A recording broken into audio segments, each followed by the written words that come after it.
Hello दोस्तों, स्वागत है आप सभी का मेरे चैनल डॉक्टर्स एजुकेशन पॉइंट में। आई होप आप सब ओमिक्रॉन वायरस से बचे हुए होंगे और सब स्वस्थ होंगे। मेरी बहुत ज़्यादा तबीयत खराब हो गई थी, इसलिए मैं आपको वीडियोस अपलोड करके नहीं दे रहा था। उसके लिए मैं आपसे तहे दिल से माफ़ी चाहता हूँ। लेकिन अब से तो मैं रेगुलर वीडियोस मिलती रहेंगी क्योंकि अब मैं पूरी तरीके से स्वस्थ हूँ। तो चलो स्टार्ट करते हैं हम आज का लेक्चर। आज हम पढ़ने वाले हैं जॉन्डिस के बारे में। जॉन्डिस के ऊपर जनरली 5 मार्क्स का क्वेश्चन या फिर 2 मार्क्स का क्वेश्चन पुट अप हो जाता है मॉडर्न में। तो तुम्हें ये आना चाहिए। तो चलो स्टार्ट करते हैं हम आज की इस वीडियो को। तो सबसे पहली बात, जॉन्डिस जो होता है उसको हम इक्टेरिस भी बोलते हैं। ठीक है, अब ये होता क्या है? It is the condition, jaundice is the condition characterised by yellow coloration of the skin, mucus membrane and deeper tissue due to increase level of bilirubin in blood. होता क्या है जॉन्डिस? जॉन्डिस एक ऐसी डिजीज है जिसके अंदर हमारी जो स्किन होती है वो येलो कलर की हो जाती है। ठीक है, स्किन ही नहीं बल्कि म्यूकस मेम्ब्रेन भी और डीपर टिश्यू, ये ना deeper tissue due to increase level of bilirubin. अब तुम सभी को पता है जो बिलिरुबिन होता है ये एक बाइल पिगमेंट है, और जो ये बिलिरुबिन होता है ये येलो कलर का होता है। तो इसकी जो मात्रा होती है हमारी बॉडी में वो ज्यादा हो जाती है, जिसकी वजह से हमें जॉन्डिस नाम की डिजीज होती है। अब सवाल ये उठता है कि इसकी नॉर्मल रेंज क्या होती है हमारी बॉडी में। तो इसकी जो नॉर्मल रेंज होती है वो होती है 0.5 टू 1.5 mg पर डेसीलीटर। मतलब एक डेसीलीटर में 1.5 mg बिलिरुबिन होना चाहिए। लेकिन ये एक्सीड हो जाता है 2 mg से ऊपर, जिसकी वजह से हमें जॉन्डिस होती है। तो पहले तुम्हें बेसिक समझ आया जॉन्डिस का होता क्या है।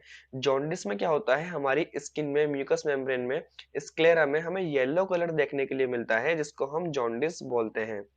अब तुम इसका डायग्नोस कैसे बनाओगे? अब मैं तुम्हें इसके टाइप्स पढ़ाऊंगा कि प्री हेपेटिक होता है, हेपेटिक होता है, पोस्ट हेपेटिक होता है, फिर इसका डायग्नोस बनाना भी तुम्हें सीखना पड़ेगा। तो देखो, जिसको जॉन्डिस होता है सबसे पहले बात हमें उसकी आई चेक करनी होती है। अब आई क्यों चेक करनी होती है, ये क्वेश्चन आता है क्योंकि आई के अंदर एक प्रोटीन होता है जिसका नाम है इलास्टिन प्रोटीन। इलास्टिन प्रोटीन की जो एफिनिटी होती है बिलिरुबिन से बाइंड करने की वो बहुत ज्यादा होती है। तो जैसे ही हमारी बॉडी के अंदर बिलिरुबिन लेवल बहुत ज्यादा होगा तो क्या होगा, जो इलास्टिन प्रोटीन है वो उससे बाइंड कर जाएगा। अब जैसे ही इलास्टिन प्रोटीन बाइंड करेगा बिलिरुबिन से तो क्या होगा, येलो कलर निकलेगा। और हम इजीली येलो कलर देख सकते हैं, अपनी आंखों से ही देख सकते हैं। तुम्हें दिखाता हूँ मैं यहाँ पर, देखो इस तरीके से। यहाँ तुम देख पा रहे होंगे कि ये जो येलो कलर है वो हमें इजीली दिखाई दे रहा है। और देखो इस बच्चे की स्किन भी येलो हो रही है। तो हमें किसके सिम्टम्स दिखते हैं? ये सब सिम्टम्स हैं जॉन्डिस के। ठीक है, तो चलो आगे चलते हैं, इसके टाइप्स पढ़ते हैं कितने टाइप्स का होता है जॉन्डिस। तो जॉन्डिस को हमने क्लासिफाई कर रखा है 3 टाइप्स में। जिसमें पहला आता है प्री हेपेटिक या फिर जिसको हम बोलते हैं हीमोलाइटिक जॉन्डिस। दूसरा आता है इसके अंदर हेपेटिक, जिसका जिसको हम बोलते हैं हेपेटोसेलुलर जॉन्डिस। नेक्स्ट आता है पोस्ट हेपेटिक, जिसको हम बोलते हैं ऑब्स्ट्रक्टिव जॉन्डिस। ठीक है, अब हम वन बाय वन इसको पढ़ना स्टार्ट करेंगे। प्री हेपेटिक क्या होता है, हेपेटिक क्या होता है, पोस्ट हेपेटिक क्या होता है। तो चलो स्टार्ट करते हैं। पहला आता है इसके अंदर प्री हिपैटिक जॉन्डिस, जिसको हम क्या बोलते हैं, हीमोलाइटिक जॉन्डिस। अब तुम्हें पता है कि यहाँ पर हीमोलाइटिक टर्म लिखी है, ये सबको पता है क्या होती है। हीम मतलब होता है ब्लड, और लिटिक मतलब होता है मतलब ब्रेक करना, तोड़ना। तो तुम्हें समझ में आ रहा होगा कि जो प्री हिपैटिक जॉन्डिस है या फिर जो हीमोलाइटिक जॉन्डिस है वो किसकी वजह से हो रहा है। ये होता है एक्सेसिव डिस्ट्रक्शन ऑफ आरबीसी। अब तुम्हें सबको ही पता है जो हमारा आरबीसी है, अगर आरबीसी टूटेगा तो किससे मिलके बनता है, ये हीम प्लस ग्लोबिन। तो जो हीम वाला पार्ट होता है वो किससे बनता है, बिलिरुबिन से बनता है। मतलब इससे क्या बनता है, बिलिरुबिन और बिलिवर्डिन बनता है, ये सबको पता है। अब जितना ज्यादा डिस्ट्रक्शन होगा आरबीसी का उतना ही बिलिरुबिन प्रोड्यूस होगा। ठीक है, और जितना बिलिरुबिन प्रोड्यूस होगा वो हमारी बॉडी के अंदर हमारे ब्लड के साथ साथ घूमता रहेगा, और जिसकी वजह से हमें जॉन्डिस हो जाएगा। ठीक है, आगे देखते हैं। Any condition that causes haemolytic anaemia can lead to haemolytic jaundice. मतलब वो कंडीशन जिससे हमारी बॉडी के अंदर हेमोलाइटिक एनीमिया, मतलब एनीमिया का मतलब होता है ब्लड की कमी होना। और यहाँ पे लिखा हेमोलाइटिक एनीमिया मतलब आरबीसी के डिस्ट्रक्शन की वजह से एनीमिया हो रहा है। मैं एनीमिया, तुम्हें नेक्स्ट टॉपिक हमारा एनीमिया होगा वो पढ़ाऊंगा। तो यहाँ पर पहला जो टाइप आता है एनीमिया का वो होता है हेमोलाइटिक एनीमिया। हेमोलाइटिक एनीमिया क्यों होता है, मतलब खून की कमी क्यों हो रही है? क्योंकि जो फॉर्मेशन हो रहा है आरबीसी का वो तो अपना नॉर्मल हो रहा है, लेकिन ब्रेक डाउन ज्यादा हो रहा है आरबीसी का। तुम्हें पता है आरबीसी की जो साइकिल होती है वो ओनली 120 डेज की होती है। ठीक है बच्चे, वो 120 डेज की होती है, उसके बाद आरबीसी ब्रेक डाउन हो जाता है। अब तुम जरा खुद सोच कर देखो ये बात। अब आरबीसी तो अपना नॉर्मल बन रहा है जितना उसे बनना चाहिए, लेकिन वो 120 दिन से पहले ही ब्रेक डाउन हो रहा है, मतलब जल्दी टूट रहा है, एक्सेसिव आरबीसी टूट रहे हैं। तो उससे क्या होगा, उससे एनीमिया होगा पहली बात हमें। ठीक है। अब आरबीसी टूटने की वजह से हमारी बॉडी के अंदर बिलीरुबिन का लेवल बढ़ जाएगा, और बिलीरुबिन के लेवल बढ़ने की वजह से फिर हमें जॉन्डिस होने के चांस भी हो जाते हैं। ठीक है, बात समझ आई? आगे चलते हैं। नेक्स्ट आता है इसके अंदर हेपेटिक एनीमिया, जिसको हम बोलते हैं हेपेटोसेलुलर एनीमिया। ये क्यों होता है? ये होता है हेपेटिक सेल्स के डैमेज होने की वजह से। अब सर हेपेटिक सेल्स कैसे डैमेज हुए, क्यों डैमेज हुए? तो हेपेटिक सेल्स जैसे वायरल इन्फेक्शन की वजह से या फिर अल्कोहलिक लिवर की वजह से जो हेपेटिक सेल्स हैं वो डैमेज हो जाते हैं। अब जैसे ही हेपेटिक सेल्स डैमेज हो जाएंगे, तो इसमें क्या होगा, जो हमारा कंजुगेटेड बिलिरुबिन है, लीवर इसको एक्सक्रीट बाहर नहीं निकाल पाएगा, एक्सक्रीट आउट नहीं कर पाएगा, और वापस कहाँ भेज देगा, ब्लड में भेज देगा। जिसकी वजह से क्या होगा, जो कॉन्जुगेटेड बिलिरुबिन है वो हमारी बॉडी के अंदर बढ़ जाएगा। इसके डायग्नोज में बहुत ज्यादा हेल्पफुल ये भी होता है प्री हेपेटिक और हेपेटिक में, कि जो प्री हेपेटिक में बिलिरुबिन होता है वो अनकॉन्जुगेटेड होता है, और हेपेटिक या फिर हेपेटोसेलुलर जॉन्डिस में क्या होता है बच्चे, जो बिलिरुबिन होता है वो कॉन्जुगेटेड होता है। ठीक है, ये बात ध्यान रखना। अब आगे चलते हैं, इसके कॉजेस क्या क्या हो सकते हैं। मैंने तुम्हें बताया था, जैसे इन्फेक्शन हो गया, इन्फेक्टिव जॉन्डिस बोलते हैं, बाय वायरस इन हेपेटाइटिस और वायरल हेपेटाइटिस भी बोलते हैं, इसकी वजह से भी क्या होता है, हेपेटिक जॉन्डिस हो सकता है। ठीक है।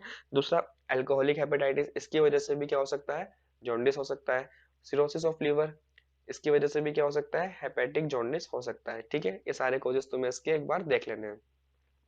अब नेक्स्ट आता है इसके बाद पोस्ट हेपेटिक जॉन्डिस, जिसको हम बोलते हैं ऑब्स्ट्रक्टिव जॉन्डिस। अब तुम सोचो, जैसे मान लो ये हमारी बाइल डक्ट है, ठीक है, और यहाँ का सपोज करो हमारा है गोल ब्लैडर। अब मान लो यहाँ से क्या आ रहा है, यहाँ से बाइल आ रहा है, लेकिन मान लो यहाँ पर स्टोन हो गए, या फिर बाइल डक्ट के अंदर यहाँ पर स्टोन्स हो गए। तो जो यहाँ पर बाइल बनकर आ रहा होगा, वो क्या होगा, पूरा नीचे नहीं जा पाएगा, इंटेस्टाइन में नहीं जा पाएगा, और क्या होगा, जो हमारा स्टूल बनता है, किस कैसे बनता है हमारा स्टूल, उसके अंदर जो आरबीसी डिस्ट्रक्टिव होती है, मान लो से ये आरबीसी है, ठीक है, ये आरबीसी हमारी टूटी, टूटने के बाद इसने क्या बनाया, बिलीरुबिन बनाया, बिलीरुबिन बनाया।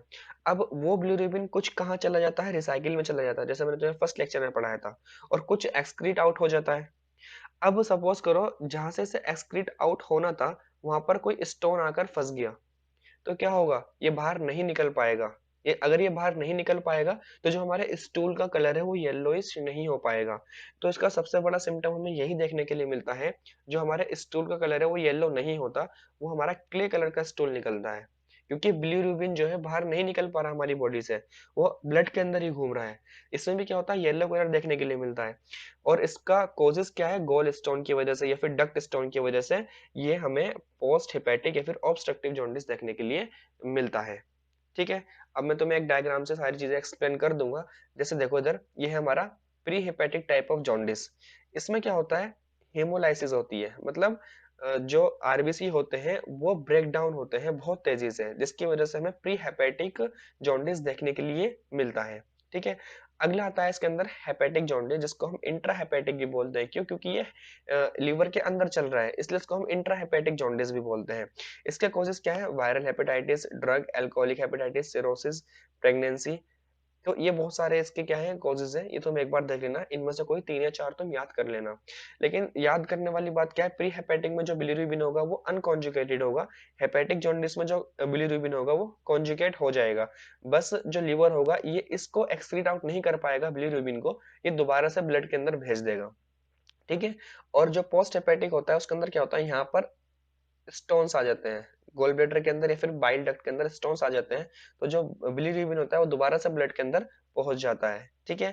तो इसके कॉजेस क्या क्या है, जैसे कि कार्सिनोमा, मतलब कैंसर हो गया, कहाँ पर, बाइल डक्ट में हो गया, हेड ऑफ पेनक्रियाज में हो गया, एम्पुला में हो गया। ठीक है, तो ये सब क्या है, ये सब इसके कॉजेज है, तुम इसको एक बार देख लेना।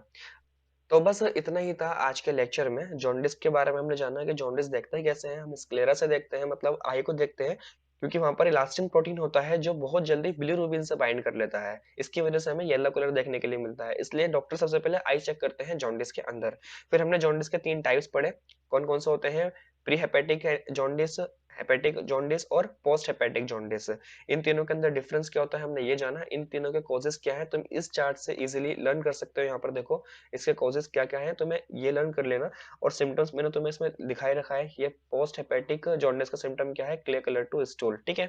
बस इतना ही आता है जनरली, इसमें शॉर्ट क्वेश्चन आता है तो तुम इतना लिख सकते हो, या फिर एक डायग्राम भी बनाकर दिखा सकते हो, इस टाइप का एक फ्लो चार्ट भी बनाकर दिखा सकते हो, तो तुम्हें इसमें पूरे मार्क्स मिल सकते हैं। आज की वीडियो बस इतना ही रहने देते हैं। अगर तुम्हें ये वीडियो अच्छी लगी तो प्लीज इस वीडियो को लाइक करके जरूर जाना। मुझसे जो भी डाउट पूछना है कमेंट बॉक्स में पूछ सकते हो। मेरे चैनल पर अभी विजिट किया है तो चैनल को सब्सक्राइब करके बेल आइकन को प्रेस कर दो, जिससे मैं नेक्स्ट वीडियो अपलोड करूँ आपको उसका नोटिफिकेशन मिल जाए। Okay, thank you so much.